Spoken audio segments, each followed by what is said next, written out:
Media manage करके छवि बना करके राजनीति की जा रही है। सारे आस्थावान हिंदू थे, वहां गए और रोते हुए लौटे हैं, जो उनके आंसुओं का हिसाब सरकार को देना चाहिए। जो लोगों की गिनती कर ले रही है कि कितने लोग डुबकी लगाए, वो ये क्यों नहीं बता पा रही कितनी जगह भगदड़ हुई, कितने लोग खोए हैं, कितने लोग मरे हैं। कह रहे थे मुख्यमंत्री 100 करोड़ का इंतजाम है, और अपने ही कह रहे हैं 45 करोड़ आए अभी तक, और 300 किलोमीटर तक जाम हो गया। पुलिस वीडियो बना रही है कि वापस जाओ, और मुख्यमंत्री पहले न्योता बांट रहे थे आओ, और महिमा मंडन करके जो उत्तर प्रदेश सरकार अपने एजेंडे को आगे बढ़ाना चाह रही है। देश को नया गुजरात के रास्ते, लखनऊ से एक व्यक्ति दिल्ली जाना चाह रहा है, तो देश संविधान से चलेगा, किसी एक धर्म के नाम से नहीं चलेगा। तो बीजेपी पूरी तरह से खत्म होगी, संविधान बचाने वाले लोग जीतेंगे। बिहार को सांप्रदायिक ताकतों से, जातिवादी ताकतों से, मजहब के नाम पर दंगा फसाद करा के, मुसलमानों को दुश्मन बना के जो बर्बाद करना चाहते हैं उनके खिलाफ लड़ेंगे। माहौल बदलाव का है, संविधान बचाने का है।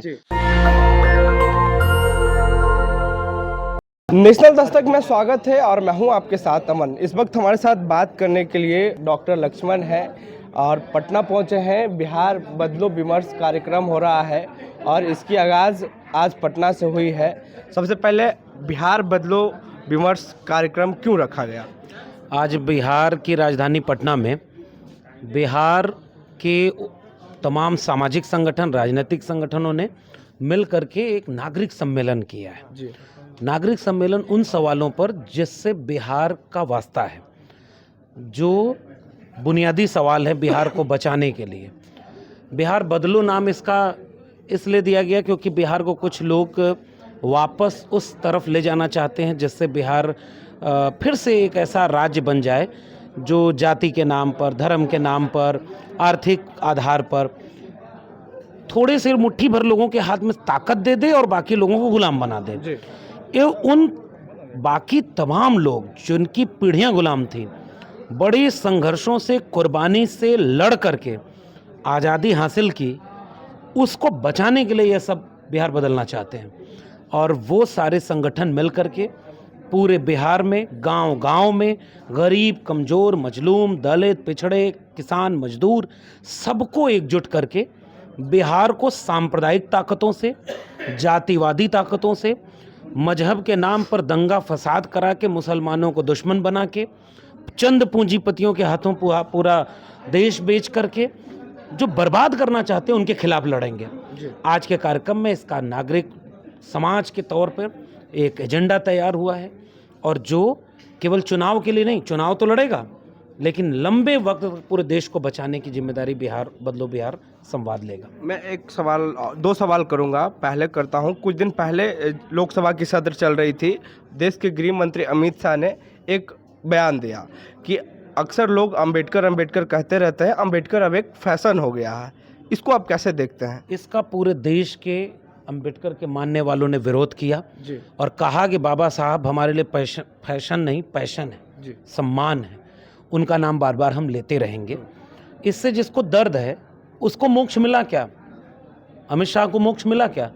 ये अपमान है बाबा साहब का, ये अपमान है इस देश के दलितों, पिछड़ों, वंचितों, शोषितों का, कमज़ोरों का, और इस पर उन्हें माफ़ी मांगनी चाहिए। इस देश के लोग भूले नहीं हैं। अमित शाह के इस बयान पर उनको जवाब मिलेगा, आज नहीं कल मिलेगा। महाकुंभ मेला लगाया जा रहा है, करोड़ों लोग स्नान करने वहाँ पहुँच रहे हैं, लेकिन जो भगदड़ हुई, जिनकी मौत हुई, वो आंकड़ा अभी तक सार्वजनिक नहीं किया गया। मात्र 18 लोग को बताया गया कि मात्र उनकी इतनी ही मौत हुई। इस देश में महाकुंभ के बारे में जब खुलकर जांच होगी जी, तो ये मैनेजमेंट करके, मीडिया को कंट्रोल करके और महिमा मंडन करके जो उत्तर प्रदेश सरकार अपने एजेंडे को आगे बढ़ाना चाह रही है। देश को नया गुजरात के रास्ते, लखनऊ से एक व्यक्ति दिल्ली जाना चाह रहा है। इसका सबसे बड़ा जो सच है कुछ दिन बाद लोगों के सामने आएगा। सारे आस्थावान हिंदू थे, वहाँ गए और रोते हुए लौटे हैं, जो उनके आंसुओं का हिसाब सरकार को देना चाहिए। सरकार झूठ बोलेगी तो आज नहीं कल सच सामने आएगा। जो लोगों की गिनती कर ले रही है कि कितने लोग डुबकी लगाए, वो ये क्यों नहीं बता पा रही कितनी जगह भगदड़ हुई, कितने लोग खोए हैं, कितने लोग मरे हैं। लोग बेतहाशा वहाँ से वीडियो बना रहे हैं। कह रहे थे मुख्यमंत्री 100 करोड़ का इंतजाम है, और अपने ही कह रहे हैं 45 करोड़ आए अभी तक, और 300 किलोमीटर तक जाम हो गया। पुलिस वीडियो बना रही है कि वापस जाओ, और मुख्यमंत्री पहले न्योता बांट रहे थे आओ। सही कौन है? इसलिए मीडिया मैनेज करके छवि बना करके राजनीति की जा रही है। आस्थावान हिंदू इसका जवाब देंगे। हिंदू राष्ट्र की बात हो रही है, क्या लगता है संविधान खतरे में है? अब ये खतरे में तो होगा, हिंदू राष्ट्र संविधान विरोधी है जी। तो देश संविधान से चलेगा, किसी एक धर्म के नाम से नहीं चलेगा। ये देश की जनता भी समझ गई, इसीलिए बीजेपी को पूर्ण बहुमत नहीं दिया।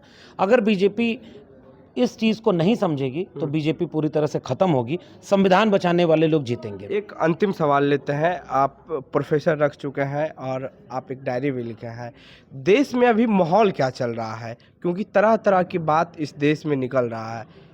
प्रोफेसर लक्ष्मण कैसे देख रहे हैं फिलहाल के माहौल? बदलाव का है, संविधान बचाने का है। जी। देश बचाने वाले एक तरफ हो रहे हैं, देश को बर्बाद करने वाले दूसरी तरफ हो रहे हैं।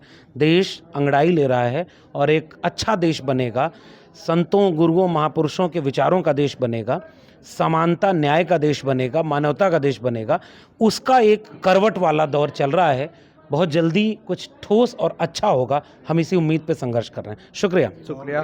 तो ये डॉक्टर लक्ष्मण है और पहले प्रोफेसर थे लेकिन इनको भी हटा दिया गया। बहरहाल हमारी पूरी बातचीत में आपकी क्या राय है, प्रतिक्रिया देने चौकॉक्स में। और लक्ष्मण का साफ कहना है कि जिस तरीके से देश में माहौल चल रहा है वो बदलाव का माहौल है। नेशनल दस्तक के लिए अमन, पटना। नेशनल दस्तक की आपसे गुजारिश है कि अगर इसको बचाना चाहते हैं तो नेशनल दस्तक को सब्सक्राइब करने के लिए रेड कलर के सब्सक्राइब बटन को दबाएं, फिर बेल आइकन की घंटी दबाएं। नेशनल दस्तक को बचाने के लिए बहुत जरूरी है कि हर खबर को शेयर करें, लाइक करें, कमेंट जरूर करें।